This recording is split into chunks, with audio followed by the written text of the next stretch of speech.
आज के टॉपिक में हम गुप्त साम्राज्य की जो स्थापना हुई और जो उसके शासक थे उनके बारे में अध्ययन करेंगे।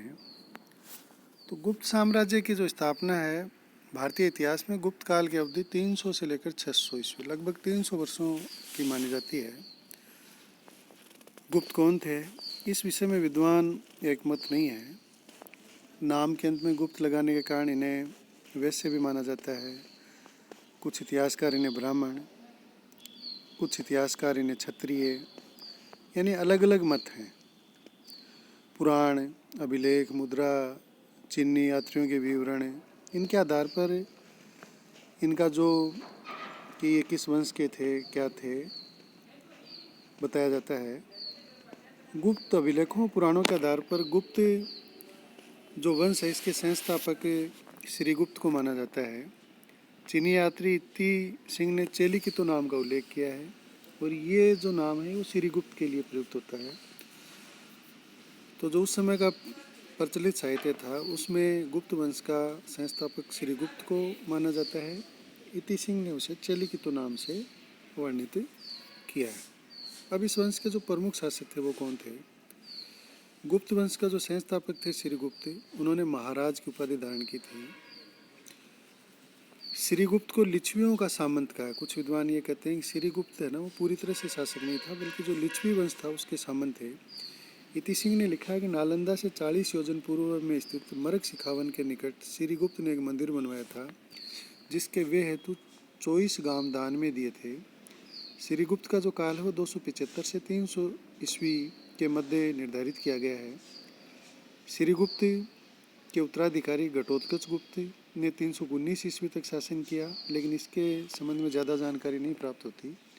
गुप्त वंश का जो प्रथम शासक था जो प्रसिद्ध हुआ वो था चंद्रगुप्त प्रथम, जिसने महाराजाधिराज की उपाधि धारण की। इससे पहले जो दो शासक हुए श्रीगुप्त और घटोत्कच गुप्त, उन्होंने महाराज की उपाधि धारण की और कुछ इतिहासकार मानते हैं कि ये लिच्छवियों के सामंत थे, लेकिन जो चंद्रगुप्त प्रथम था उसने महाराजाधिराज की उपाधि धारण की और उससे ये साबित होता है कि वो पूरी तरह से सर्व जो शक्तिमान था, शक्ति संपन्न सम्राट था।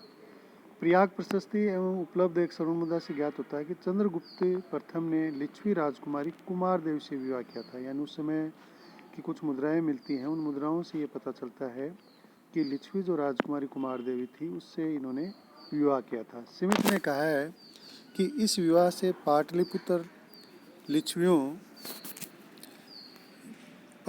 के लिच्छवी थे वो चंद्रगुप्त के संरक्षण में आ गए थे और पाटलिपुत्र चंद्रगुप्त को मिल गया था।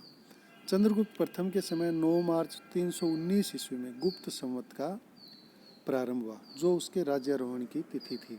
कुछ विद्वान ये तिथि 320 ईस्वी मानते हैं।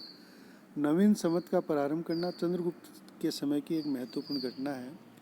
पुराणों के अनुसार प्रयाग, मगध एवं साकेत चंद्रगुप्त प्रथम के अधीन थे और इसका शासनकाल 325 ईस्वी पूर्व तक 325 ईस्वी तक माना जाता है। यानी चंद्रगुप्त प्रथम ने 319 ईस्वी से 325 ईस्वी तक शासन किया और इसके काल के जो प्रमुख घटनाएं हैं वो दो हैं। एक तो इसने लिच्छवी राजकुमारी कुमारदेवी से विवाह किया और उसके सिक्के प्राप्त होते हैं।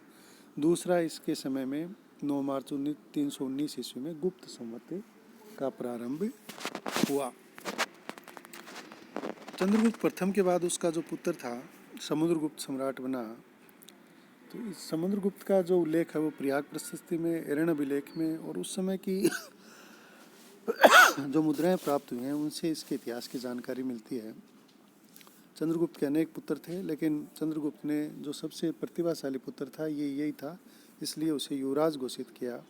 प्रयाग प्रशस्ति से ऐसा आभास होता है कि समुद्रगुप्त ने के भाइयों ने उसे उत्तराधिकारी स्वीकार नहीं किया। यद्यपि उत्तराधिकार युद्ध के कोई स्पष्ट प्रमाण भी नहीं मिलते।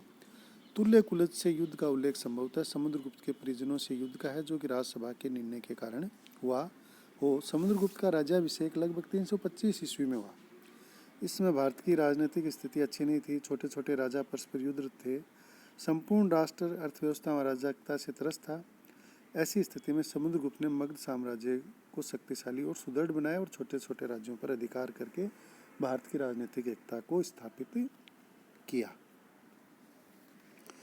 समुद्रगुप्त की दिग्विजय, यानी समुद्रगुप्त जब शासक बन गया तो वो अति महत्वाकांक्षी शासक था और शासन बनने के बाद में उसने अपने राज्य के विस्तार की नीति को अपनाया, दिग्विजय की नीति को अपनाया। और सबसे पहले इन विजयों का जो उल्लेख है वो प्रयाग प्रशस्ति से मिलता है, जो कि हरिसेन के द्वारा लिखी गई थी।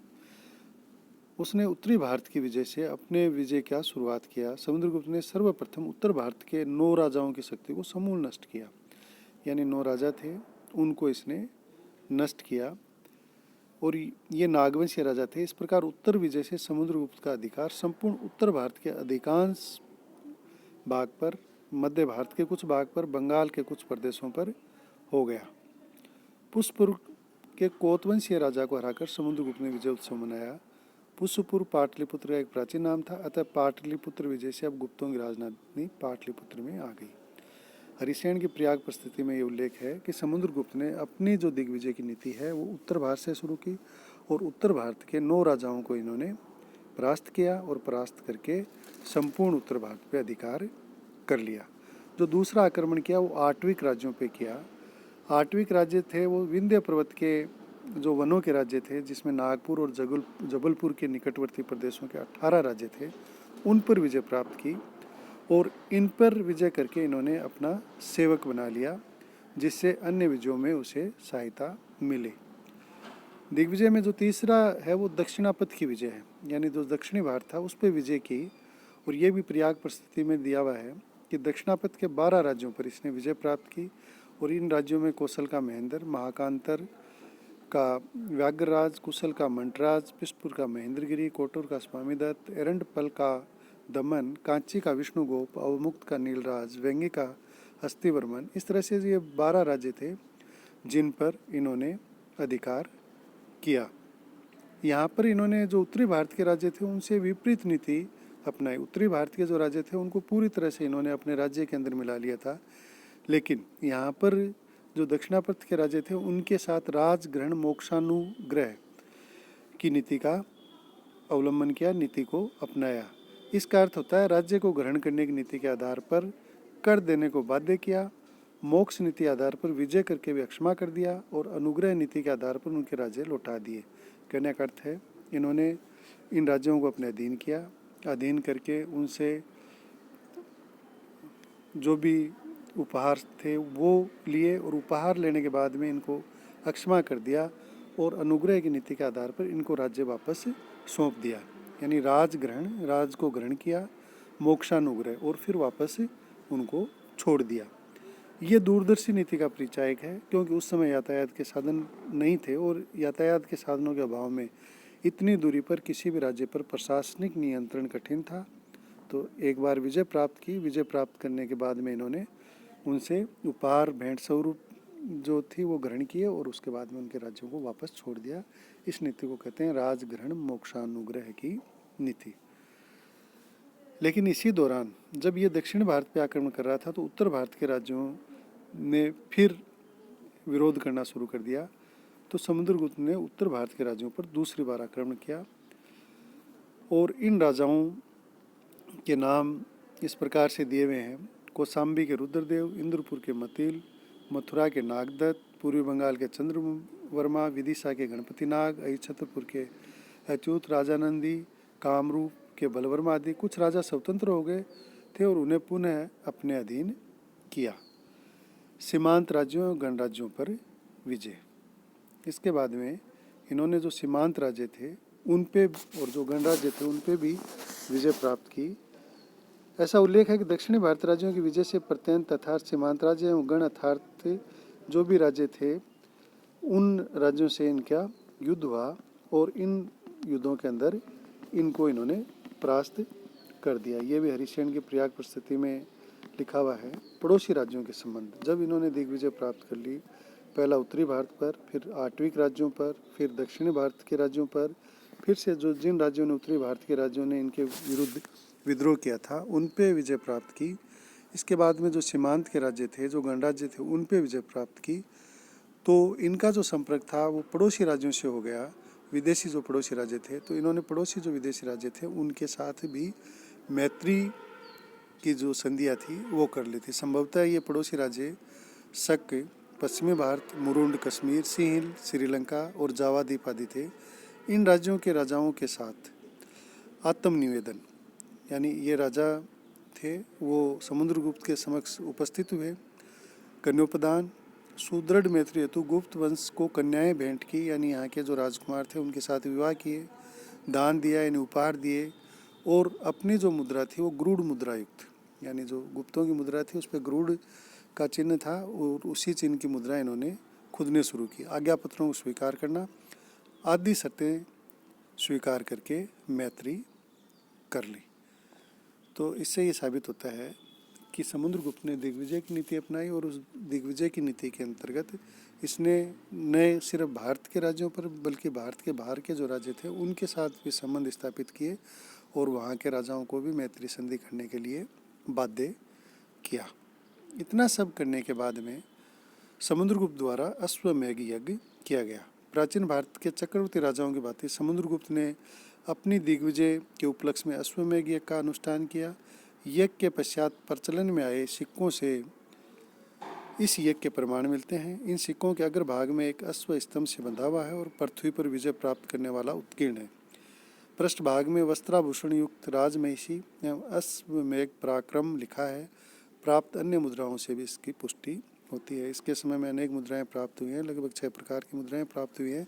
उन्हीं मुद्राओं में से एक अश्वमेध प्रकार की मुद्रा प्राप्त हुई है, जिससे इस बात का पता चलता है कि इन्होंने अपनी विजय प्राप्त करने के बाद में अश्वमेध यज्ञ किया था। अश्वमेध यज्ञ से ये स्पष्ट है कि समुद्रगुप्त ने संपूर्ण भारत पर अपनी सर्वोच्चता को स्थापित किया। समुद्रगुप्त का राज्य विस्तार। समुद्रगुप्त ने के विशाल साम्राज्य में पंजाब, कश्मीर, पश्चिमी राजपूताना, सिंध, गुजरात एवं समस्त उत्तरी भारत था। उड़ीसा, बंगाल के समुद्र तटीय प्रदेश उसके साम्राज्य में थे। सुदूर दक्षिण भारत में अनेक प्रदेश समुद्रगुप्त के प्रभाव क्षेत्र में थे। इस प्रकार जो गुप्त वंश की स्थापना है वो श्रीगुप्त के द्वारा की गई। श्रीगुप्त के बाद में घटोत्कच गुप्त, लेकिन ये दोनों ही राजा नामात्र के राजा थे। इनको शायद ये पूरी तरह से अधिकार संपन्न नहीं थे। ये कहा जाता है कि लिच्छवियों के अधीन थे, लिच्छवियों के सामंत थे। लेकिन चंद्रगुप्त प्रथम इस वंश का प्रथम राजा हुआ जो शक्ति संपन्न था। उसने महाराजाधिराज की उपाधि धारण की। 519 ईस्वी में गुप्त संवत की स्थापना की और 325 ईस्वी तक इसका राज्य चलता रहा। 325 के बाद में इसका पुत्र समुद्रगुप्त शासक बना। समुद्रगुप्त ने दिग्विजय की नीति अपनाई, उत्तरी भारत पे विजय प्राप्त की, आठवीं राज्यों पर विजय प्राप्त की, दक्षिण भारत पे विजय प्राप्त की। उत्तरी भारत में जिन राजाओं ने इसके खिलाफ युद्ध विद्रोह किया था उन पे विजय प्राप्त की। और इसके बाद में इसने जो सीमांत के राज्य थे, जो गणराज्य थे, जो विदेशी राज्य थे जिनकी सीमाएं लगती थी, उनके साथ मैत्री संबंध स्थापित किए। और जो समुद्रगुप्त है उसने एक कुशल सम्राट की तरह अलग अलग राज्यों के साथ अलग अलग नीति का जो है पालन किया। जैसे उत्तरी भारत के राज्य थे उनके साथ उनको पूरी तरह से समूल नष्ट करने का जो कार्य है वो किया और उनको पूरी तरह से अपने अधीन किया। जबकि जो दक्षिणी भारत के राज्य थे वो दूरी की वजह से, यातायात के साधनों के अभाव के कारण राजग्रहण, मोक्षानुग्रह की नीति अपनाई। सीमांत के जो राज्य थे उनके साथ दूसरी नीति अपनाई, उनसे भेंट ली, कन्याओं के साथ विवाह किया और उनको वापस उनके साथ मैत्री संबंध स्थापित किए। और इन सब विजयों के उपलक्ष्य में अश्वमेध यज्ञ भी किया। इस प्रकार पूरे भारत पे समुद्रगुप्त ने अपने साम्राज्य का विस्तार किया। और समुद्रगुप्त की जो भी इतिहास का उल्लेख है वो प्रयाग प्रशस्ति जो हरिसेन द्वारा लिखी गई है उसके अंदर संपूर्ण समुद्रगुप्त की विजयों के बारे में उल्लेख किया गया है।